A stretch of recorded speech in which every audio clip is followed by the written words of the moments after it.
Welcome to Bloom Today. We have a very mature show for you today. We're going to be talking about why I chose the adult industry. Hi, I'm Paula Wallace, president of Bloom in the Dark, and this is Ginny Priz, the single-handed serenity coach. Welcome to Bloom Today, where we talk about internal and external brokenness and how you can heal, so that you can use the fertilizer of your past to bloom today.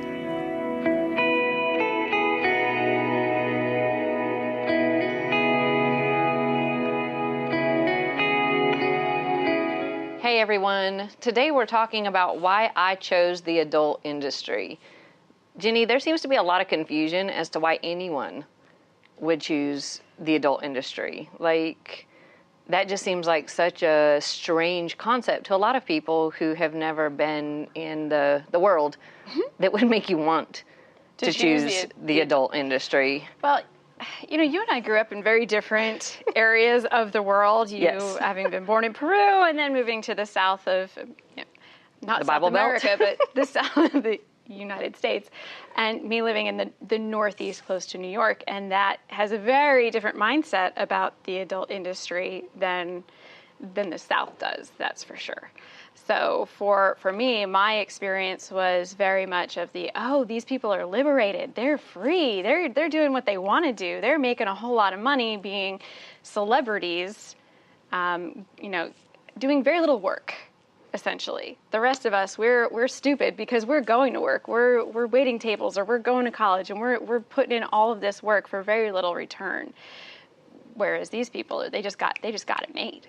Right. Well, I grew up with I didn't know anything about the adult industry. Very, very, very tight Christian community environment where adult things didn't exist. Yeah. Adult things didn't exist at all? No, it like a playground? seemed that way. It was like everything is pure and pristine, and you would never talk about anything rated X? Anything rated, oh no, we didn't talk about anything rated PG-13. Oh. Forget. Very sheltered life, it sounds Very, like. very sheltered life, except for some reason that didn't stop me getting raped at 5. That didn't stop me getting molested and abused in different ways.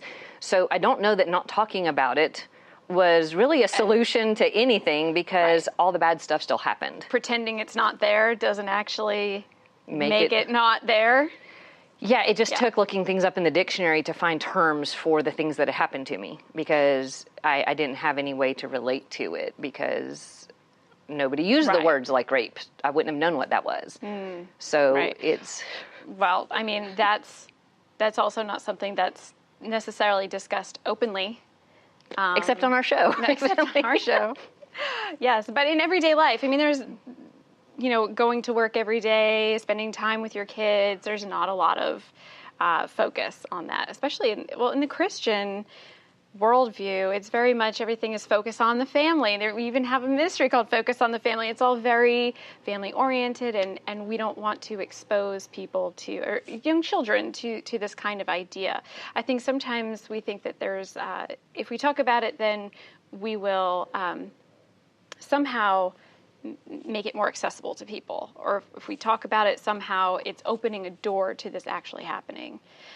But at the same time, it just leaves us so vulnerable if we're not talking about it, because then the enemy gets to speak into that, and then we feel more ashamed and more isolated when or if those things do happen to us, because adults are very much aware of the adult industry. Right, and the level percentages of addictions to pornography and addictions to sex-related issues in general. We like to pretend in the church that those just don't exist, except statistics say that they do exist, and in some cases exist. Pornography, for instance, exists at an even higher level, many times in Christian circles where they're not acting it out publicly, so they're keeping it in a way that they can hide it.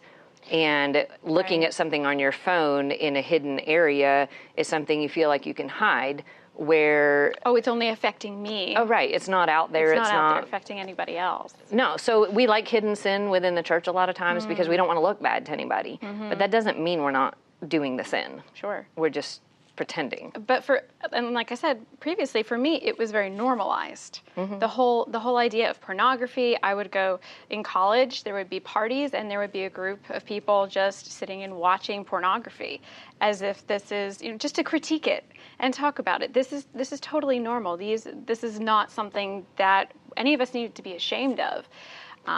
And so for me, walking into that, it was very jarring for me, but it didn't take long before that became something where I didn't really have a problem with it after a while. It became normalized. It became acceptable.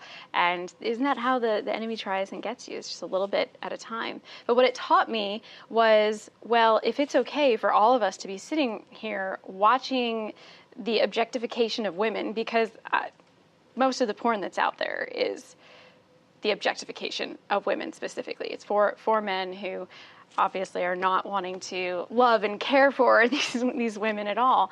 And that only played further into my ideas of women who are being treated as objects is just normal. So and just they must deal like with it, because right? this is what everyone is like. This is what it should be like.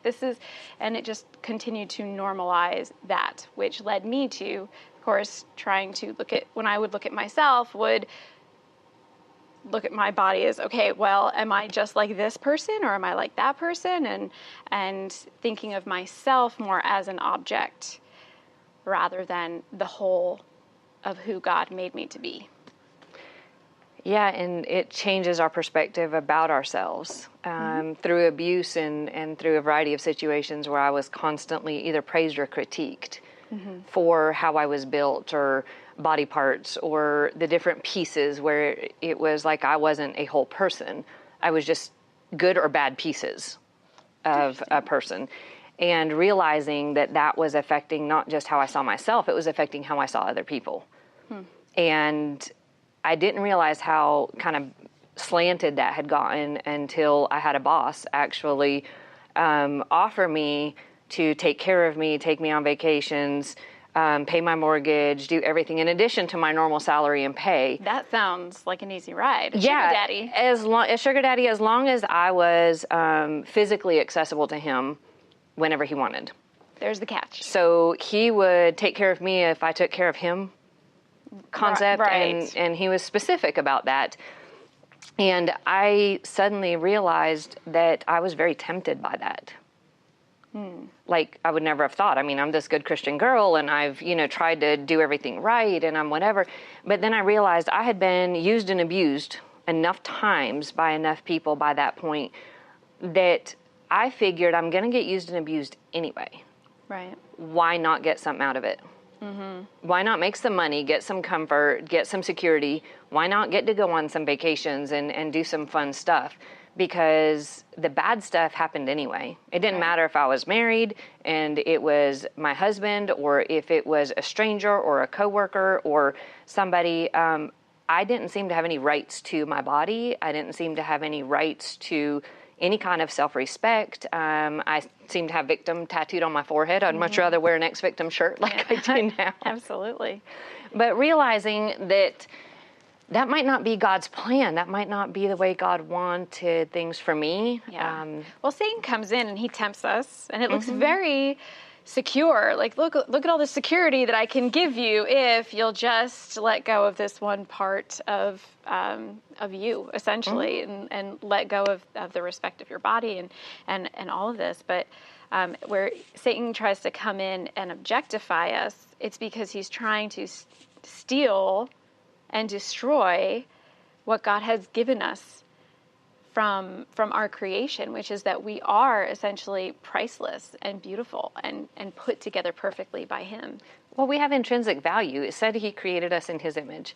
Absolutely. So I don't think God's a woman, but from personal opinion, but he did create us in the beauty and the intrinsic structure and value as a whole person. And that includes spirit, soul, and body, not just your eyes or your legs or, like pieces of you, but Ginny as a whole beautiful person, even with or without the prosthetic arm, that you're still a whole.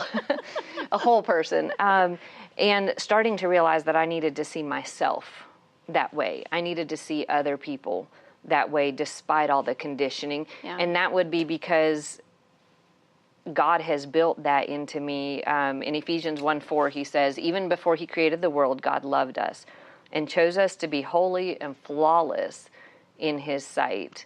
That's one of my favorites. That's totally different from the concept that we have no value and other people can use and abuse us at their will. Yeah. And if we can make money off of it, good. If we can get any benefit out of it, that would be great. Yeah, no, it says even before he created the world, even before anything else was built, anyone else was built, he still chose us. He chose us, he saw us, and he loved us. All three of those, chosen, loved, and seen. That's why this verse is so personal to me and so important to my journey, was to remember, I didn't even need to lift a finger. I didn't need to do anything specific. God had already chosen me. Well, and loved you. It says he is love. Absolutely. And when he sent Jesus to die on the cross, it says it was because he loved us, loved the world so much that he gave his only begotten son. And to stop and think how much love that means, and love for all of me. Not about just a certain look or feel or dress or way I carry myself, but loving me because he designed me. That's pretty crazy. That is crazy. It's awesome. It's amazing. I am constantly reminded how big he is when I think of the universe. You say God is love, and God has made the universe, so he's clearly bigger than the universe. He has that amount of power, so he must have that amount of love. And we're only this little itty bitty little speck in the universe, and a little itty bitty speck on the planet, and yet he thinks the world of us. Well, it says that man looks on the outward appearance, which obviously objectifying is literally man looking on the outward appearance. Absolutely, yes. But God looks on the heart. So it doesn't really matter how my outward appearance looks. The beauty he sees in me that he has given to me is who I am in him. And then he takes the outside, and it says he clothes us with his righteousness, which clothes us, like covers us with his righteousness. So it's not about my past. It's not about what I've been through. It's not about how other people have seen or used or messed with me. It's about him and his love wrapped around me, which that's an amazing feeling. Yeah. And we can't be a mistake. We can't be forgotten if he loved us even before the world was created. I always love that too. Is that we're not here by mistake. We're not just kind of fumbling around. There's a reason, and he is very intentional about how he created us. Chosen, loved, and seen. Chosen, loved, and seen. Yay. And if you want to dig into this a little bit deeper, you can go onto our website to bloomtodaytv.com, and you can download our coaching tool, which will help you to understand the lesson that we just went through a little bit deeper, and then also ask you some questions. It's just a couple worksheets to ask you some questions to dig in.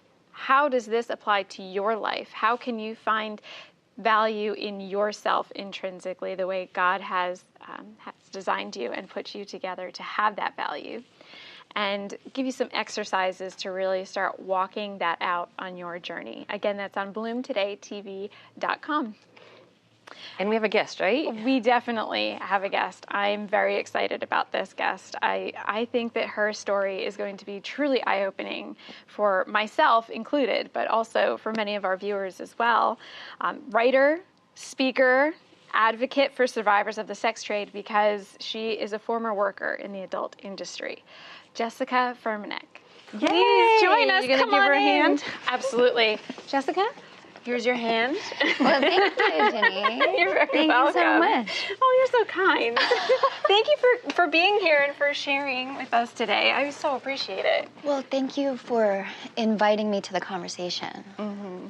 You have had, as I said, you have actually been a worker in the sex trade industry, but we know from our own experience that no one just wakes up one day and says, "This is what I want to do."